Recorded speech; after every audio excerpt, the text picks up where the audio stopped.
Hi everyone. So today I'm going to talk about DeFi as the backend for Fintech, which looking at the sponsors of this event is a pretty trendy topic. So I'm Paul from Morpho, so I'm CEO and co-founder. Morpho is a lending and borrowing protocol on EVM chains. We have $7 billion of total deposits across a wide numbers of assets, chains, and we are leveraged as an infrastructure by numerous fintechs, exchanges such as Coinbase to power lending and borrowing services. Okay, let me find the clicker. There we go. Okay, so fintechs. You probably familiar with those logos from different regions of the world. Nubank from LATAM, Alipay in APAC, Revolut in Europe, Robinhood in the US, etc. And what all those logos have in common are, mainly the following things. They're very tech native, obviously. They like software. They have huge software engineering teams, and they're, driven by this. So they're super, super agile. They innovate at very fast pace, much faster than traditional finance. And one thing they also all have in common is that they have their super good user experience, super intuitive interfaces, often driven by mobile first, which makes them extremely accessible, right? Especially for new generations. And so essentially, the one thing to remember from fintechs, in my opinion, is that they're owning distribution, and they're owning an increasingly high share of the financial order flow markets, right?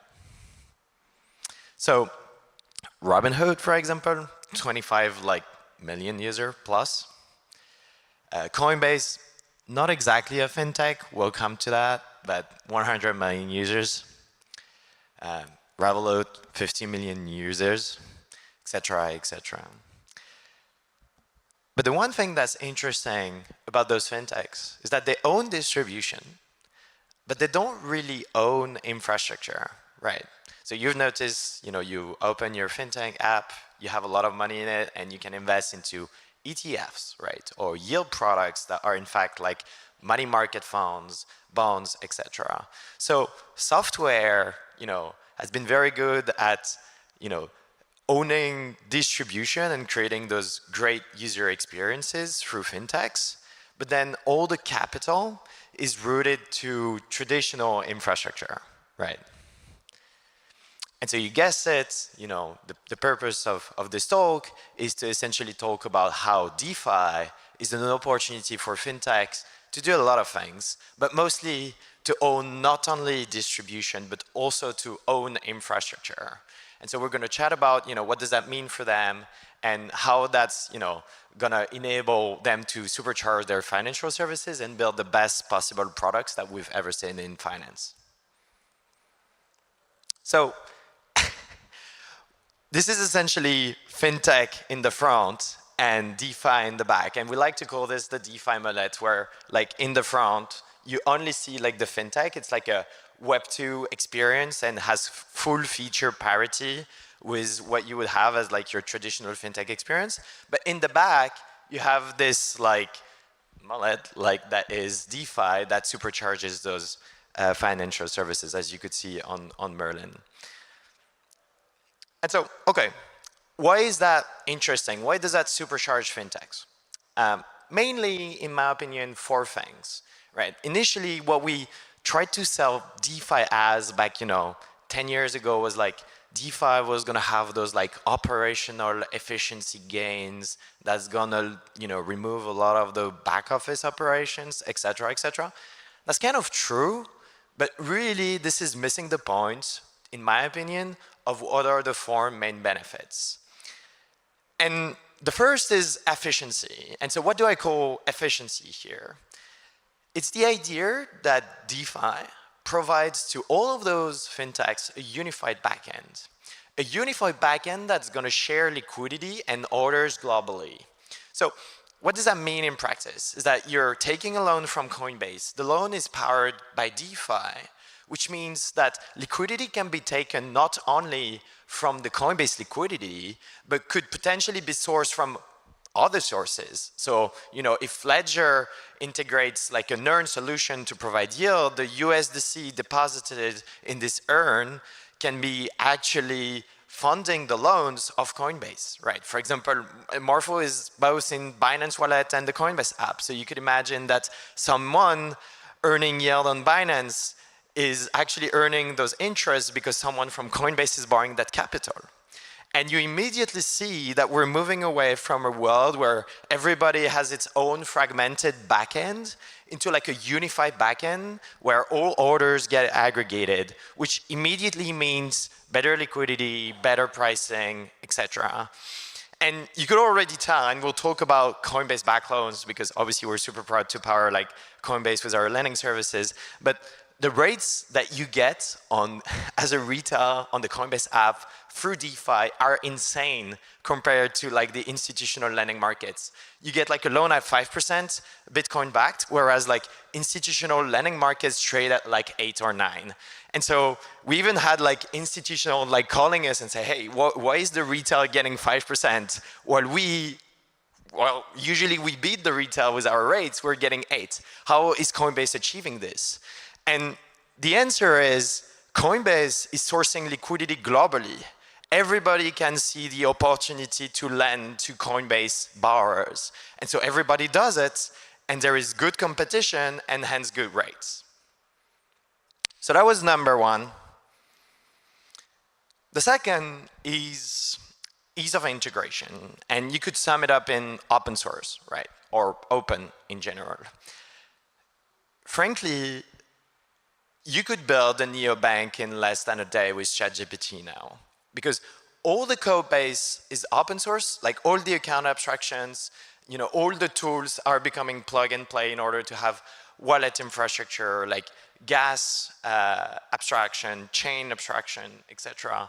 For example, like on Base, you have the Onchain kit that allows you to do all those like integration in literally 2 clicks. And, you could just ask ChatGPT, build me like an app with like a yield product that plugs on top of Morpho. You just give it like the Morpho API or like the Morpho smart contracts.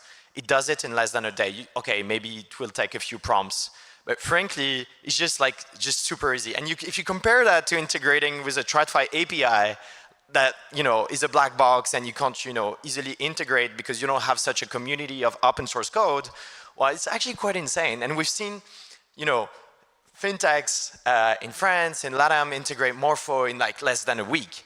And it's been at large scale, like for tens of millions of users. Okay, third one, end-to-end ownership. So this one, it goes back to what I was saying when Fintechs own distribution, but they don't necessarily own infrastructure, right? So what does that mean?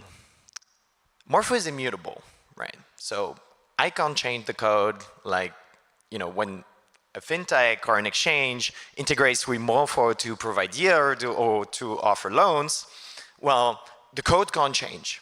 So what that means is that essentially the exchange or the distributor is an owner of the code, right? I can't like perform an upgrade or like rug everyone, or it's not even technically possible, right? And what that means is that as a distributor, I can now, as opposed to what I was doing with like my TradFi, like ETFs, MMFs, etc., I can build products with confidence that I'll be able to not have to trust anyone, essentially. Another interesting aspect of that is that users themselves, if they have self-custody of their assets through the exchange or the fintech, have a much stronger pricing power. So in practice, if you're in your fintech and they let you take your wallet out of this fintech app, what that means is that you're not prisoner of your app anymore. You own the position on Morpho through the fintech. And if you don't like the interface anymore, if the product is not good, if the pricing is not good, or if you feel like the pricing is not fair compared to what the experience you're getting through the fintech, you can just take your wallet and plug it into another fintech or app. Number 4, which is probably slightly less interesting than the third one when you talk to users, however, is definitely important for the long-term game. And it's simply transparency. And if you take the example of loans, if you're a fintech or an exchange, and you've gone through 2022, 23, you probably think twice about offering other collateral as loans, right? And the reason is that many users got burned because they were said that when you deposit collateral, to borrow, maybe this collateral is not rehypothecated. And maybe, we've seen the case, FTX is a good example of that. They were actually sending the funds to like other companies and they were trading with this capital, et cetera, et cetera. In the case of DeFi, well, you can actually prove your users and anyone can verify the state of where each dollar of, those products is. And this, just fosters trust and confidence, especially when fintech, their biggest challenge when they try to convert bank users to fintech users is that they trust the bank more than the fintech because of the name, because of the brand and the legacy, etc. And so those tools, those technology are little nuggets that are helping foster trust for users. Okay, so what does that look like in practice? So I took the example of Coinbase Bitcoin-backed loans. And the way Coinbase does it, and I think they were really the first to have a large-scale like DeFi integration that provides users end-to-end ownership of their lending and borrowing position. And you go to the Coinbase app, and the retail app, not the wallet, right? You have no idea the loan you're going to take is going to be operated with DeFi. And so how does that work? You click deposit BTC, and you take a loan, and it's written powered by Morpho. So all the wires are completely hidden. But behind the scenes, well, there is a passkey, right? You do like this Face ID, and what that does is that it's going to generate a private key. And this private key is going to control a smart wallet. And this smart wallet is going to take your BTC, tokenize it into CBBTC, deposit it on Base, deposit it on Morpho, take a loan from Morpho in the form of USDC, send it back to the Coinbase account, turn this into USD, all abstracted. No gas, no chain. You don't even know it's powered by DeFi, right? And the user gets better rate, 5%, as I was saying right now, and at extremely large scale. We, and I'll talk about numbers in a moment, but we reached like, in just a few months, more than $1 billion. Okay, GIF conversion in PDF does not work, so I can't do the demo, but you kind of imagine that it's like a Web2 app with no Web3 component. Okay, in terms of numbers, just a few months, this is the first time DeFi is actually used for consumer loans, like borrowing to finance like home loans or cars, or repaying like credit card debt, etc. at scale. Obviously, like we had users before taking like, from the Morpho app, the Morpho interface, loans to finance their, mortgages, whatever. But this is the first time this is accessible to hundreds of millions of users, right? And so you can actually, we have tens of thousands of users in the Coinbase app directly using Morpho on Base. And today, Morpho has become the largest DeFi protocol ever on a layer 2, right? All protocols, all chain included. And that's mostly, I think that's 40% of the volume comes from Coinbase directly. So it shows the power, not only for distributors, but also for DeFi protocols themselves, the importance of plugging into those distribution channels. Here are a few other examples. I mentioned Coinbase, but we are also integrated with Ledger, with Safe, with Trust, Binance Wallet, Lemon, Deblock, etc., etc. And the interesting thing to remember from this is that they have a shared backend. They all operate with the same lending book, right?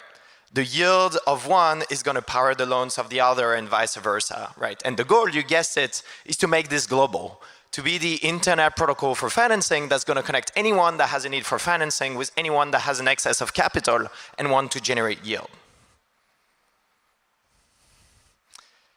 Right.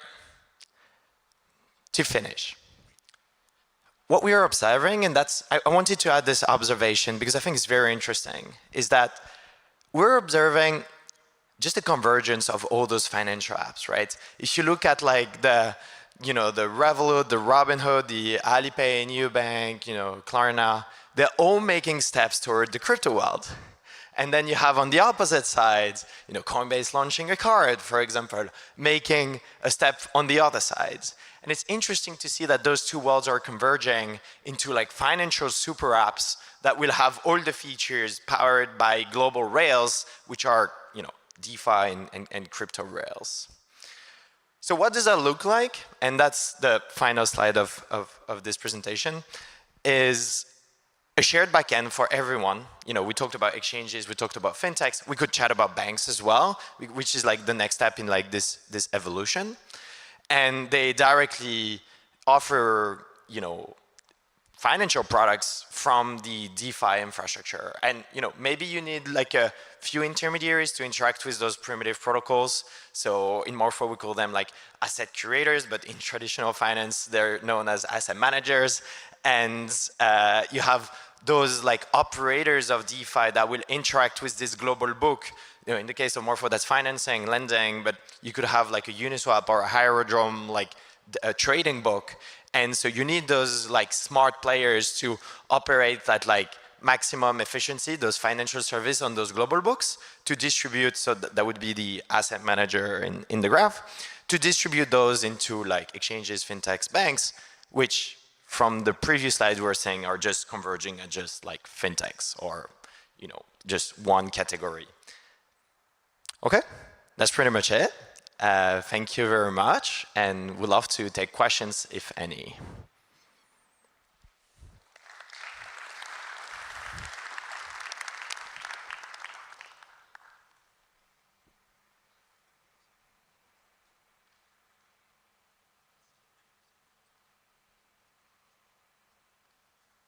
Let's go, one in the middle.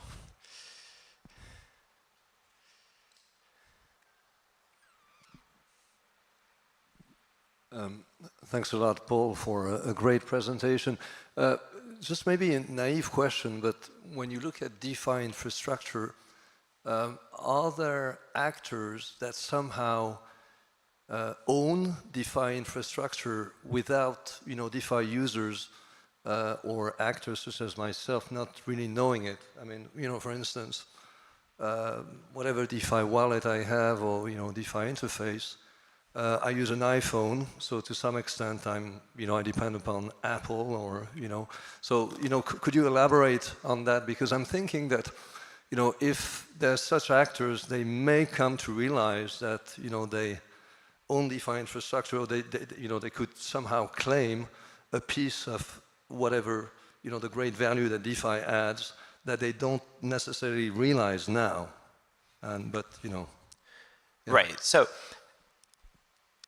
I'm going to give you an answer. Let me know if it does not answer correctly and I can iterate. But essentially, what I mean by end-to-end ownership is that with permissionless, immutable DeFi stack, take the Morpho stack, for example, it allows you to configure the lending and borrowing use case that tailors to your specific audience, the specific risk, the specific compliance that you need for your use case, for your distribution.